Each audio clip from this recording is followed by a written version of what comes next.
Hello and welcome to the Cliff classes. This is the chapter second, which talks about the encoding schemes and number system, class 11, part 1. तो हम पहले देखेंगे American standard code for information interchange, जो ASCII है। ये क्या है? 1960s में कंप्यूटर्स आपस में कम्युनिकेट नहीं कर पा रहे थे क्योंकि जो सारों की कीज़ हैं वो डिफरेंट थी। तो हमें फील हुआ कि जो की का रिप्रेजेंटेशन है, जो कैरेक्टर्स का रिप्रेजेंटेशन है, उसको स्टैंडर्डाइज करना चाहिए हमको। तो इसी को स्टैंडर्डाइज करने के लिए we have developed the American standard code. ये क्या होता है? ये यूज़ करता है 7 बिट्स को, ठीक है। और इसमें क्या हो सकता है कि 2 to the power 7 मतलब 1 to 8 पॉसिबल कोड्स हो सकते हैं। इस वैल्यू को याद रखना है, ठीक है, कि कितने, यदि आपसे पूछ लिया जाए कि अमेरिकन स्टैंडर्ड कोड में कितने पॉसिबल कोड्स हो सकते हैं और आपको दे दिया जाए कि 2 to the power 7 या फिर आपको 1 to 8, ये डायरेक्ट वैल्यू भी दी जा सकती है, ठीक है। अभी जो एनकोड है अमेरिकन स्टैंडर्ड कोड, वो लिमिटेड है। क्यों? क्योंकि ये इंग्लिश लैंग्वेज है, सिर्फ और सिर्फ इंग्लिश लैंग्वेज यूज करता है ना। तो इसके लिए ये तो थोड़ा सा मैंने ये बताया था बिट्स का, बिट्स 1 और 0 में होती है, ठीक है। ये कोई ज़्यादा इंपॉर्टेंट नहीं है, ठीक है। तो ये जो अमेरिकन स्टैंडर्ड कोड है वो कुछ इस तरीके से दिखता है। जैसे स्पेस है, स्पेस के लिए एक अलग डेसिमल वैल्यू है, वहीं आपका जो ए है उसके लिए अलग डेसिमल वैल्यू है, वी के लिए अलग है, सी के लिए अलग है। सो इस तरीके से सबको डेसिमल वैल्यू दी गई है और 1 to 8 पॉसिबल कोड्स बन सकते हैं इसमें, ठीक है। ये प्रिंटेबल कैरेक्टर्स हैं, आपको याद रखने की जरूरत नहीं है, बट सिर्फ मैं आपको बता रही हूँ कि ऐसे होते हैं, ठीक है। फिर जैसे कुछ इस तरीके से, अभी जो अमेरिकन स्टैंडर्ड कोड है, जैसे डी की वैल्यू 68 है, तो इसका इक्विवेलेंट 7 बिट बाइनरी कोड क्या होगा? दिस इज, ये 7 बिट बाइनरी कोड होगा इसका। ऐसे मतलब कंप्यूटर इस तरीके से लेता है, वो ऐसे नहीं लेगा कि डी ले लेगा या फिर 6 8 ले लेगा, नहीं, वो कुछ इस तरीके से लेता है। सो इसी टाइप में देखो, ए की वैल्यू ये होगी बाइनरी कोड में, डी की वैल्यू दिस इज। तो मैं सिर्फ आपको ये बता रही हूँ, you don't have to memorise it, but आपको थोड़ा सा नॉलेज होना चाहिए कि किस तरीके से ये सब दिखते हैं चीज़ें। फिर एक है Indian script code for the information interchange. अब ये क्या है? देखो 1980s में हमको ऐसे ज़रूरत पड़ी कि जो सारे ही, अभी आपने देखा कि जो हमारा अमेरिकन स्टैंडर्ड कोड है वो लिमिटेड है। क्यों? क्योंकि उसमें इंग्लिश लैंग्वेज के कैरेक्टर्स यूज़ हो रहे हैं।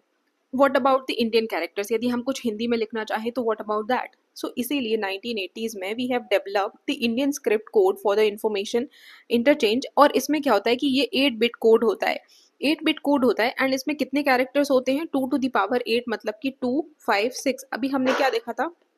2 to the power 7, इसमें हमने देखा था 1 to 8, ठीक है।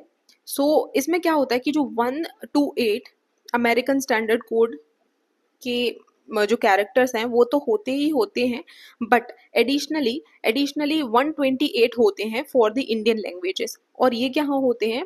ये होते हैं अपर रीजन में, ठीक है। अपर रीजन में होते हैं 160 से लेके 255 तक। एंड इनको क्या बोलता है? इनको इनको बोला जाता है अक्षराज इन द लैंग्वेजेस, मतलब इनको हम अक्षर बोलते हैं, ठीक है। और ये याद ये रखना है आपको कि इनको असाइन किया जाता है अपर रीजन में, ठीक है। और ये कुछ इस तरीके से दिखते हैं। देखो ऐसा नहीं है कि बहुत बड़ा कोई कीबोर्ड है, नहीं, इन्हीं कीबोर्ड्स के ऊपर देखो इनको रिप्रेजेंट किया जा रहा है ना, कुछ अपर पार्ट में भी है। तो फिर यूनिकोड, इसी के चलते लोगों को ये महसूस हुआ कि देखो यदि अलग अलग ऐसे कोई अपनी ही कंट्री के लिए कितनी सारी लैंग्वेजेस हैं, तो इन सब के लिए एक कॉमन ऐसा कुछ होना चाहिए। तो उसी के चलते एक यूनिकोड डेवलप किया गया। अब यूनिकोड क्या है? Unicode incorporate all the characters of the every written language in the world. ये जो जितने भी लैंग्वेजेस, रिटन लैंग्वेजेस मतलब जितनी भी लैंग्वेजेस लिखी जाती हैं वर्ल्ड में, उन सभी के कैरेक्टर्स को इनकॉर्पोरेट करके यूनिकोड बनाया गया है। और जो अमेरिकन स्टैंडर्ड कोड है ना, उसके सुपर सेट में आपको ये सब मिल जाएंगे। जैसे यदि आपसे बोल दिया जाए कि UTF-8, UTF-16, UTF-32, तो ये क्या है? They are the superset of the American standard code. और ये क्या है? ये यूनिकोड्स को रिप्रेजेंट कर रहे हैं, ठीक है। वैल्यू तो क्या होती है कि 0 से लेके 1 to 8 तक ये तो कॉमन ही होते हैं। बाकी फिर जो अपने अपने रिस्पेक्टिव लैंग्वेजेस के कैरेक्टर्स होते हैं वो रिप्रेजेंट करते हैं ना 128 के बाद। सो यहाँ पे ये लिखा है कि the value 0 to 1 to 8 in the Unicode they are same, ये तो सेम होते हैं ASCII के जैसे।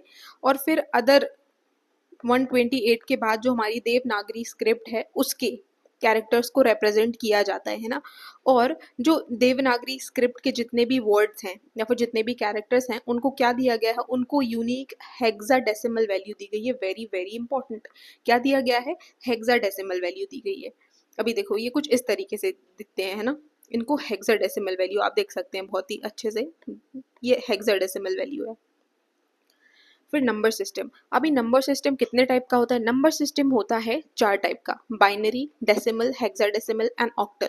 जो बाइनरी है, बाइनरी दो नंबर सिस्टम से मिलकर बना होता है। दो मतलब इसका बेस 2 होता है, इसमें 0 और 1 सिर्फ 2 ही नंबर होते हैं। फिर डेसिमल, डेसिमल का बेस 10 होता है और इसमें जो नंबर है वो 0 से लेके 9 तक होते हैं।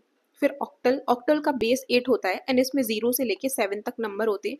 फिर आ जाता है हमारा हेक्साडेसिमल, इसमें बेस 8 होता है और पहले तो 0 से लेके 9 होते हैं। फिर जब 10 आ जाता है ना, 10 से लेके 15 तक F से रिप्रेजेंट करते हैं, A to F। मतलब कैसा, 10 A, 11 B, 12 C, ऐसे करके।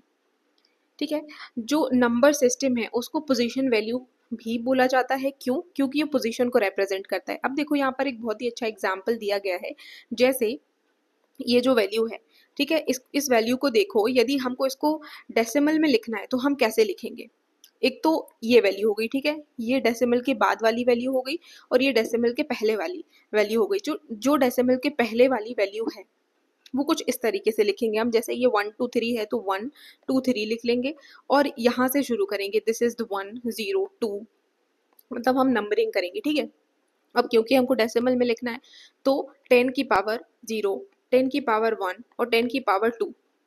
ठीक है, अब इसको इसको क्या करेंगे, इन 10 की पावर्स को हम मल्टीप्लाई कर देंगे जो भी नंबर है, जैसे 1 into 10 to the power 2, 2 to the power 2 into 10 to the power 1 and 3 into 10 to the power 0। फिर जितना भी आएगा उसको प्लस कर लेंगे। फिर ये जो डेसिमल के बाद वाली वैल्यू है इसमें हम नंबर साइन करते हैं कैसे, कि जो पहला होता है उसको लिखते हैं -1 और जो दूसरा है उसको -2 और सो ऑन। यदि यहाँ पर कुछ और होता तो हम -3 लिख देते। और अब हम 10 की पावर करेंगे, 10 to the power -1, 10 to the power -2। अब क्या करेंगे, हम रिस्पेक्टिव नंबर से मल्टीप्लाई कर देंगे, जैसे मल्टीप्लाई इंटू 4 एंड 5, फिर इसको भी प्लस कर देंगे एंड फिर इन सभी का प्लस करके जो हमें वैल्यू मिलेगी वो हम लिखेंगे बेस 10 में। दिस इज दी, ये डेसिमल नंबर में रिप्रेजेंटेशन है। ठीक है, अभी हमने पढ़ लिया डेसिमल नंबर 4 टाइप्स के होते हैं। फिर ये जो डेसिमल वैल्यू है अभी हमने बताया कि जो हमने लिखी हुई थी वो कुछ इस तरीके से लिखी है। डेसिमल के इस साइड अलग नंबरिंग होती है, डेसिमल के इस साइड मतलब right hand side and left hand side. यदि आप राइट हैंड साइड जा रहे हो तो वो डेसिमल के बाद वाली वैल्यू है। ठीक है, और इसकी पोजीशन वैल्यू -1 से स्टार्ट होती है। बाकी आप यदि डेसिमल के लेफ्ट जा रहे हो तो इसकी पोजीशन वैल्यू 0 1 2 ऐसे स्टार्ट होती है। आई थिंक आपको समझ आया होगा। ठीक है, ये फ्रैक्शन पार्ट और ये इंटीजर पार्ट इन दोनों के लिए अलग अलग है। फिर बाइनरी सिस्टम। बाइनरी सिस्टम देखो, बाइनरी नंबर सिस्टम दो नंबर से मिलकर बना होता है, एक होता है 1 और एक होता है 0। अभी आपने सुना होगा जो इंटीग्रेटेड सर्किट्स हैं, इंटीग्रेटेड सर्किट्स ट्रांजिस्टर से मिलके बने होते हैं। अभी जो ट्रांजिस्टर्स हैं ये इलेक्ट्रिकल सिग्नल में बात करते हैं। अभी ये जो इलेक्ट्रिकल सिग्नल है ना, ये भी 0 और 1 के फॉर्म में भेजे जाते हैं, जहाँ पर 1 का मतलब होता है ऑन या फिर हाई, वहीं जो 0 है, 0 का मतलब होता है ऑफ या फिर लो, है ना। ये ट्रांजिस्टर्स में कुछ ऐसे कम्युनिकेशन होता है। तो बाइनरी सिस्टम का ये एक यूज़ है, जो हम 0 और 1 टाइप करते हैं तो इसको ऐसे सिग्नल मिलते हैं। आप समझ रहे हो कि आपने 1 टाइप किया, 0 टाइप किया, ऐसे आप टाइप करते हो तो इंटीग्रेटेड सर्किट में कुछ ऐसे सिग्नल्स रिसीव होते हैं through electrical signals. Then binary system क्या होता है, जैसे ओके ये कुछ बाइनरी नंबर्स होते हैं। ठीक है, जैसे 0 0 को हम 0 रिप्रेजेंट करेंगे, 1 को 1, 2 को 1 0, 3 को 1 1। आपको ऐसे रिमेंबर करने की ज़रूरत नहीं है, बट मैं बता रही हूँ कि जैसे आपने 1 टाइप किया तो ये 1 एग्जैक्ट ऐसे ही नहीं जाता है जैसे आपने टाइप किया है। इसको पहले बाइनरी में कन्वर्जन होता है, देन जो हमारा कंप्यूटर है वो उसको रीड करता है। फिर ऑक्टल नंबर बेसिकली हमने क्यों किया है, क्योंकि हम 3 डिजिट नंबर को रिप्रेजेंट करने के लिए ऑक्टल नंबर का यूज़ करते हैं, और ऑक्टल नंबर 0 से लेके 7 तक होते हैं। क्यों? ताकि हमारा जो रिप्रेजेंटेशन है वो सिंपल हो सके, है ना। बाइनरी डिजिट को हम और भी ज़्यादा सिंपल तरीके से समझा सकें। जैसे 1 को हम, जैसे 0 है, 0 क्या लिखेंगे, 0 0 0।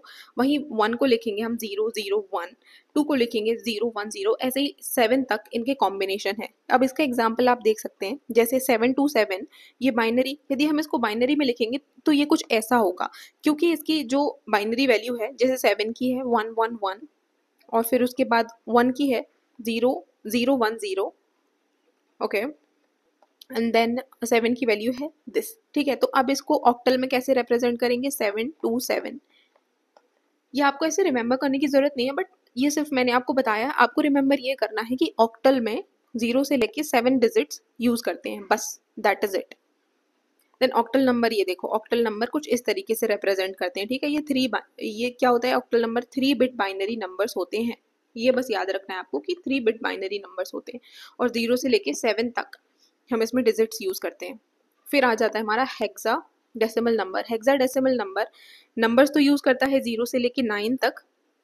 वही वही जब 10 आ जाता है ना, 10 11 12 13 14 एंड 15, तो इनको रिप्रेजेंट करने के लिए ये ए से लेके एफ तक के जो अल्फाबेट्स है वो यूज करता है।